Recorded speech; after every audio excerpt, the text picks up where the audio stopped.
Ողջունում եմ սիրելի հետևորդներ, սիրելի մասնագետներ եւ նաեւ ծնողներ,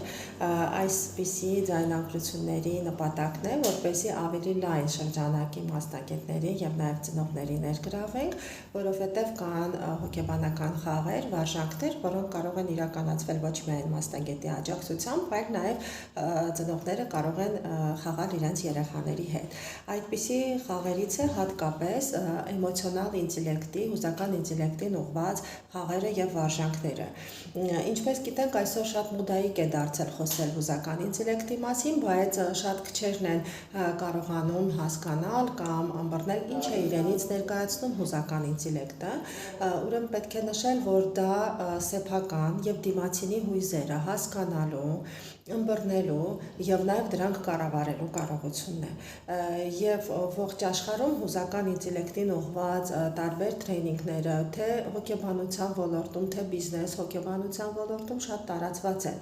Եվ պետք է նշել, որպեսզի ունենանք զարգացած եւ հարուստ էմոցիոնալ ինտելեկտ, պետք է այդ գործընթացը սկսենք արդեն մանուկ հասակից։ Փորձը ցույց է տալիս, որ երեխաները չեն ճանաչում իրենց հույզերը եւ չեն կարողանում տարբերակել այդ հույզերի առաջացման պատճառները։ Ինչու մենակ երեխաները, նաեւ ծնողները, որովհետեւ եթե երեխան բարկացած ինչ-որ բան է բղավում, մենք չենք փորձում հասկանալ եւ ինչ մեղք կստացնեմ, հաճախ ես էլ որպես ծնող այդ մեղքը ունենում եմ, այդ խնդրով տառապում եմ, մենք չենք փորձում հասկանալ ինչն է կանգնած այդ զայրույթի հետևում, կամ եթե երեխան նեղացած նստած է մի անկյունում, ինչն է կանգնած այդ նեղացած լինելու հետևում, չէ՞ որ որևէ հույս հենց այնպես չի լինում եւ որևէ հույս պատահական չի առաջանում։ Հետևաբար, որ յուրաքանչյուր հուզական ռեակցիա ունի իր պատճառները, իսկ պատճառները հասկանալուց զատ մենք պետք է կարողանանք նաեւ սովորեցնել առաջին հերթին ինքներս մեզ եւ երկրորդ հերթին մեր երեխաներին խոսել մեր հույզերի մասին։ Ոչ թե բղավել, ոչ թե նեղացած նստել, այլ կարողանալ խոսքերով բացատրել, որ ես նեղացած եմ, որ ես վիրավորված եմ եւ վերավորված եմ ինչի համար։ Եվ այս հուզական ինտելեկտի զարգացման ուղղված կան շատ հետաքրքիր վարժություններ եւ վարժանքներ եւ ավազաթերապիայի միջոցով, ինձ մոտ ավազաթերապիան եւ նաեւ մետաֆորիկ քարտերի միջոցով, ես ձեզ հիմա ցույց տամ իմ քարտերը, որոնք կոչվում են մոնստրիկի ճուս։ Այսօր ես կփորձեմ երկու փոքրիկ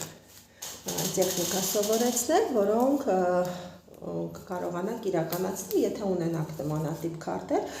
սրանք ունիվերսալ քարտեր են, հույզեր արտահայտող ունիվերսալ քարտեր են, բայց դուք կարող եք վերցնել ամենատարբեր դիդակտիկ քարտեր, որոնք հույզ են արտահայտում։ Ուրեմն առաջին տեխնիկան դա նկարել հույզը ավազի վրա։ Երեխային խնդրում ենք, որպեսզի նա ավազի վրա նկարի, ավազը ինքն իրեն պետք է հավասարեցնի եւ նկարի ինչպիսին է նա պատկերացնում, ասենք, զայրույթը։ Նա կարող է նկարի սմայլիկի տեսքով, իդեպ երեխաները շատ են սիրում սմայլիկով նկարել, բայց կարող է նկարի ինչ-որ այսպիսի տարբեր շարժումների եւ իր զայրույթը, եթե այդ պահին ինքը ունի այդ հույզը իրեն համար ակտուալ է, արտահայտի ավազի միջոցով։ Եվ քանի որ ավազն ունի լիցքաթափող, հանգստացնող, մենք հետո պետք է կարողանանք այդ զայրույթը վերափոխել, գեղեցկացնել, խոսելով իհարկե զայրույթի մասին, ինչն է նրան բարկացնել, ինչու է նա բարկացել տվյալ երևույթի կամ տվյալ մարդու մասին։ Այսինքն այստեղ շատ կարևոր է լսել երեխայի կարծիքը, թույլ տալ նրան լինել զայրացած, սա շատ կարևոր գործոն է, մարդը իրավունք ունի լինել եւ զայրացած, եւ ուրախ, եւ երջանիկ, եւ նեղացած, եւ վախեցած, այսինքն այս բոլոր հույզերը դրանք նորմալ են եւ յուրաքանչյուր մարդ իր կյանքի ընթացքում դրանք զգում է։ Հիմա շատ կարևոր է, որպեսզի մենք հասկանանք որոշակի հույզը ինչպես ենք զարգացնում եւ ինչպես ենք դրան լուծում տալիս։ Այսպիսով ավազե տարայի մեջ կամ թղթի վրա ավազի միջոցով նկարում ենք տարբեր հույզեր եւ խոսում այդ հույզերի մասին։ Արդյոք լավ է, երեխաները շատ հաճախ ասում են, որ լավ չէ լինել զայրացած, չի կարելի նեղացած լինել, ամոթելած լինել Այս բոլոր երևույթները խոսում են այն մասին, որ հույզերը մենք սկսում ենք տարանջատել լավ կամ վատ, բայց մեծ հաշվով լավ կամ վատ հույզեր չեն լինում։ Ուղղակի յուրաքանչյուր հույզ ինքը արտահայտվելու իրավունք ունի եւ մարդը իրավունք ունի զգալ այս կամ այն հույզը։ Եվ շատ հետաքրքիր է նաեւ մետաֆորիկ քարտերով հուզական ինտելեկտին ուղղված վարժանքները, այստեղ շատ ամենատարբեր են մոտեցումները, հենց ամենամեկը, որ երեխան փակ տարբերակով ընտրի որևէ քարտ եւ սկսի խոսել այս հույզի մասին։ Մետաֆորիկ քարտերով կարելի է աշխատել եւ խմբային աշխատանքի շրջանակներում եւ կարելի է աշխատել անհատական երեխայի հետ։ Այսինքն, եթե խմբով է աշխատում, նա քարտը ընտրում է, կարելի է սա անվանել գուշակիր հույզը եւ սկսում է պատմել, թե երբ է մարդը այսպիսին լինում։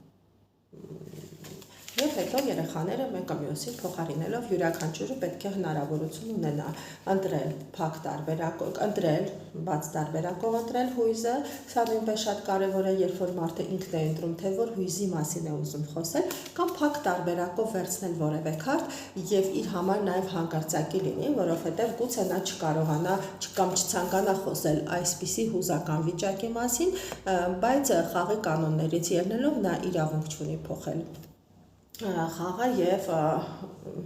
պետք է կարողանա այս հույզը ինչ-որ կերպ արտահայտել։ Իհարկե իրավունք չունի, դա մի քիչ բացարձականացված խոսք է, եթե երեխան կտրականապես մերժում է խոսել այդ հույզի մասին, նրանք պետք է այդ հնարավորությունը տանք եւ նա կարող է փոխել այդ քարտը եւ խոսել, վերցնել ուրիշ քարտ։ Այսօրվա համար այսքանը, շնորհակալ եմ ինձ հետ լինելու համար, կհանդիպենք մեր հաջորդ եթերներում։